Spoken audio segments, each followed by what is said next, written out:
Hello everyone and welcome back to my channel. In case you're new here, my name is Laura and I'm a PhD student of Comparative Literature in Germany. And today I thought about doing something a little bit different, which is a tag, the classics book tag.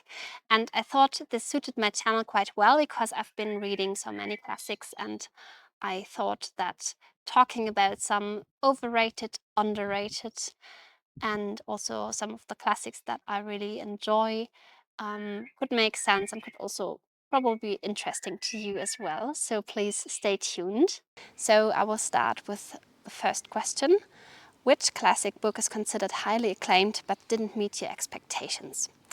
I must say there are actually two books that I didn't really enjoy at all, although they are considered very famous classics. The first one would be Wuthering Heights by Emily Bronte.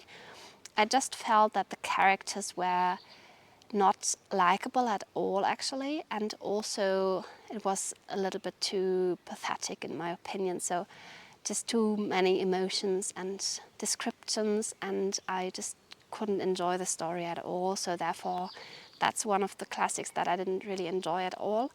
The other one would be The Great Gatsby by F. Scott Fitzgerald, which is also highly praised, but I feel it's a little bit too simplistic in a way. I felt like the characters were quite shallow, and also the story didn't convince me so much, so I didn't really feel a connection to the characters, and the plot also didn't convince me. Let me know if you feel the same, or if you feel in other ways about these two classics, or if there are classics that you feel are overrated. Please let me know, because I feel like the thing about classics is often that we think they always have to be very good because like the canon, they are part of the canon, and people have decided over centuries sometimes that they are to be very good and to be praised and appreciated over centuries, although they just don't meet our expectations in other generations and cultural backgrounds all the time. And I feel like we should critically reflect that and also be open to changes of the books we consider classics, or also the books we consider read worthy, worthy of a read. The second question would be, which historical period do you enjoy reading about the most in classic literature? And I think the period that I enjoy reading about most is actually the Victorian literature from the 19th century onwards. I think I always felt like a connection with the 19th century, just because in many ways our society and culture in the Western countries has been quite developed, and it's also quite close to what we know these days, although of course many things have changed. But I feel like the questions that bother the people are more relatable to us these days, and that's why I think it makes sense to read these books, and we can understand quite well what people were bothered with. And also, like, the setting is really beautiful, especially 19th century England. I really enjoy that. I think it's also quite a typical answer maybe, but it's just what I really enjoy. Also with the Gothic literature emerging at the end of the 18th century, coming up to the middle of the 19th century, I also enjoy that a lot. It's also very, very nice and very rich also in settings, in plot, in themes, and that's really worth exploring, I think. So I guess if I had to choose like one period, I would choose the Victorian era. Next question is, what is your favorite classic fairy tale? My favorite fairy tale is the story of the youth who went forth to learn what fear was, in English. In German, the title is Geschichte von einem, der auszog, das Fürchten zu lernen. And I like it a lot because I feel like it's not your very typical story with the very typical quest, but it's rather a guy who has troubles with himself. So I will just read the summary to you.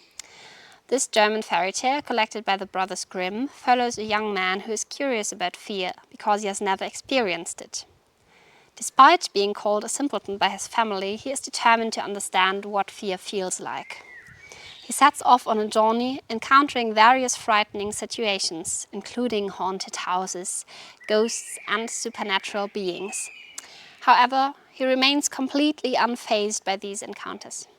Eventually, he marries a princess, and through an unexpected and humorous turn of events involving a bucket of cold water and wriggling fish, he finally discovers what it means to shudder. I really like that summary as well. But it's just so nice because it's just the story about this young man who feels like he cannot be frightened by anything in life, and he thinks of himself as the bravest guy you would ever meet. And then in the very end of the story, he's also confronted with his own fear and the fact that he can in fact really feel this emotion. And I really like that because it's just, as I said, it's not like the typical Disney worthy kind of story of a prince setting out for some adventure and getting the princess in the end or some kind of that. Yeah, it's been my favorite story since childhood, I think. I've been reading lots of fairy tales together with my grandma, and this has been the one that stuck in my memory the most. Question number 4. What classics are you embarrassed you haven't read yet? There's 2 of them. I think I should have been reading them beforehand already, but I haven't gotten around to it. One of them is Lolita by Vladimir Nabokov, and the other one is Ulysses by James Joyce. Both of them are quite difficult reads, I think, in different regards. Lolita more because of the plot, and Ulysses because it's quite lengthy and also quite complex. So that's why I haven't gotten around to read the 2 of them, but I will plan to do so very soon. Number 5 is the top 5 classic you would like to read soon. And this is where I want to draw attention to my series on fantasy and science fiction literature from ancient to modern times. I'm actually covering several books, also classics within that series that have been influencing other writers and other books over the time period of actually 2,300 years, I think. Maybe even longer. There's quite a few books that I still want to read. The first of them would be 1001 Nights. We don't know who the author of this book is, but it's like a collection of these Arabian tales, sometimes even fairy tales, which cover stories such as Sindbad the Seafarer and also Ali Baba and Aladdin.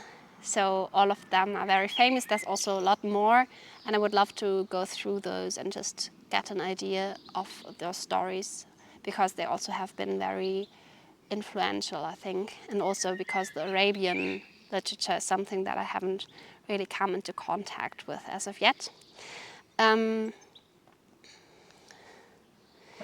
second book that I want to talk about is The Divine Comedy by Dante Alighieri, which discusses the state of the soul after death and presents an image of divine justice meted out as due punishment or reward. And it describes Dante's travels through hell, purgatory and heaven. And I think that even just that idea is quite nice. It's also everything that also deals with like death or afterlife or just the journey of the soul past our lives and our everyday surroundings that we know. Something that I really enjoy. That's also why I enjoy Gothic literature so much. So I think I will look forward to that a lot. It was published in 1320. So after that we also have Gargantua and Pantagruel by François Rabelais, which is a pantology of novels, and it tells the adventures of 2 giants, Gargantua and his son Pantagruel. I think this is also something that I will definitely enjoy a lot. Interestingly, it has really also been compared with the works of Shakespeare and James Joyce, where we have a connection to what I've been talking about earlier. I will dive deeper into that when I get to the text. It's from 1532, so even 200 years later. We also have The Blazing World by Margaret Cavendish. I think it's a lesser known classic, but I also think it's quite worth exploring.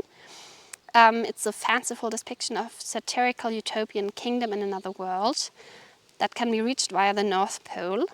And it's actually I think the only known work of a utopian fiction by a woman in the 17th century, published in 1660, which is also something that I really like, because this is also a very typical problem we have with the classics, that most of them have been written by men and are also just showing us the perspectives of men. And I mean, this is not a problem in itself, but it's a little sad that we don't read the women who have been writing over the centuries, although from many, many centuries we have a lot of women writers which are just not as famous, or whose works have not been published as much. So that's also something that's important to me, and if I get the chance, I definitely want to read more women writers as well. Then we also have Gulliver's Travels by Jonathan Swift. I have been starting to read that in one of my literature classes in my undergrad, but I completely forgot most of it actually, so that's why I want to read it again. I think I don't have to summarize it much, because probably you're familiar with it. And I also have 20,000 Leagues Under the Sea by Jules Verne. Tells the story of the year 1866, in which ships of various nationalities sight a mysterious sea monster, which it is later suggested might be a gigantic narwhal. The US government assembles an expedition in New York City to find and destroy the monster. So I think the plot is also quite gripping, and it's also quite different from the ones that I've read before, also from The Journey Around the World in 80 Days by Jules Verne. If you know that, if you haven't read it, please read it. It's absolutely lovely. The question number 6 is the favorite modern book or series based on a classic. Do you have a favorite contemporary book or series that is a retelling or inspired by a classic? And I have to admit, no, I don't, because I tend to read the classics, or to prefer reading the classics over some retellings. I know that it's quite a big trend, these retellings of older stories, but I felt like it was more interesting to me to read the classics at first, before I read the retellings, so that I could make sense of the original story. And I don't know, what about you? How do you feel about that? Let me know in the comments if you want to. Do you like reading retellings, or just some novels that draw onto former, older stories, older classics, or not? And I would love to hear about that. Then we have question number 7. What is your favorite adaptation of a classic book, whether it's a movie or TV series? There's 2 movies I really, really enjoyed, and I think are definitely worth watching. Both of them are quite famous, but I will just mention them anyway, because these are the ones that I thought of immediately when reading that question. The first one is Pride and Prejudice, in the 2005 version, directed by Joe Wright, with Keira Knightley and Matthew McFadden. I also saw the version from 1995, I think, with Colin Firth, but somehow he didn't convince me as Mr. Darcy at all. I don't know about you, but I felt like the version from 2005 was really beautifully written, also beautifully told, and the whole scene, the atmosphere was really, really beautiful, and also suited the novel very well. I even enjoyed this movie so much more than I enjoyed the novel, because I think Jane Austen has been writing better novels than Pride and Prejudice. For example, Emma. The other one would be Little Women by Louisa May Alcott, the newest movie, which was published, I think, in 2019, early 2019. Also with lots of famous actresses. I really enjoyed that movie. It's quite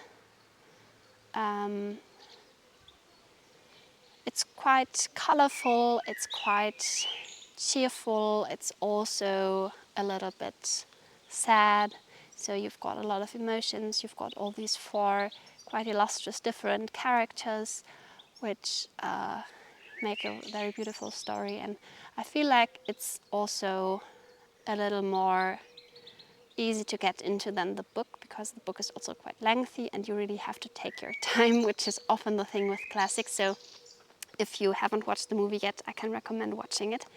Question number 8 is, which classic book do you think has the worst movie or TV adaptation? And the first one that came to mind was the adaptation of Aragon by Christopher Paolini, the fantasy classic, or modern classic, I would say.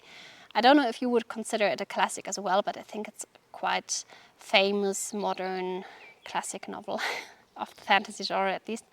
I didn't enjoy the adaptation at all, because I feel like they tried to cramp this very lengthy novel into a very short movie, and I also didn't enjoy the protagonist. Some things were wrong with the plot and the whole way the story was told. So I wouldn't recommend watching that movie if you were considering it. But this was the one that came to mind immediately for me.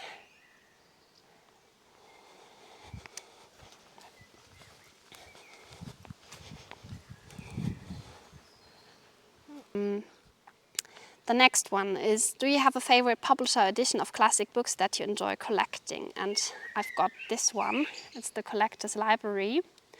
And it's actually even the illustrated in color series. I've got Peter Pan by J.M. Barrie with me here. I also have some other editions, but not all of them are illustrated in color. But this is just something that I really enjoy a lot. I think all of these editions are really beautiful. I will also show you some close-up pictures from this book. I really feel like they're very handy. They just you can put them into your pocket and just carry them around wherever you go, which is also very convenient, especially as I always try to carry a book if I can, so that whatever happens, I won't get bored. And they're also very beautiful with this gold round, and it's just, they look very high quality and also feel high quality, but they're also not that expensive. So I think one book is between 10 and 15 euros, so that's really nice. Number 10 is the question, an underhyped classic you would recommend to everyone. And the classic that I want to recommend to you is also by my favorite author, which is Franz Kafka. And the story that I want to talk about is The Judgment, which is a short story. He's been writing, I think, in 1911 or 12. And what is quite interesting about the story, that he's been writing it in a single night and he's been very happy with it. So he's not changing much about it later. And he described this, writing the story, like giving birth. And I found that so interesting, because I cannot really imagine just putting something out and feeling that it's perfect already. But I think many writers must have been envious of Kafka for that, but it's also happened to him only the single time. But maybe that's also a hint for why the story is so great and why it is so intriguing. And I think it hasn't been drawn to attention as much as, for example, the Metamorphosis or also the Trial, the novel. But it's a story that's great, and I just want to read the synopsis to you. So that you have an idea what it's about. So The Judgment is a short story, as I said, which revolves about the protagonist Georg Bendemann, who is a young merchant living in an unnamed city, probably a city from Russia. He writes a letter to inform his friend of his engagement, and he hesitates, feeling guilty about his friend who is lonely and struggling in life, telling him about his happy news.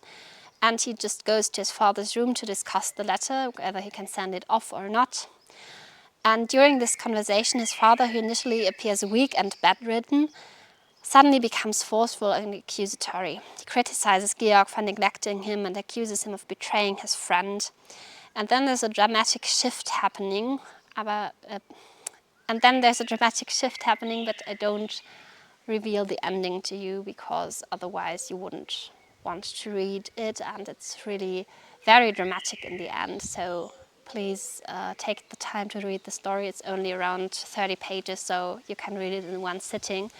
And it's been my favorite story from Kafka since I've been reading it, so it's definitely worth exploring. I hope you enjoyed the video. Maybe there's been some classics that you haven't heard about and that you also want to explore now. Maybe there's also some of them that you also find overrated or underrated. Just let me know about that if you want to. I would be very pleased to read a comment on that from you. And if you enjoyed the video, please consider subscribing to the channel if you haven't yet. And I will hopefully see you in my next video. Bye bye.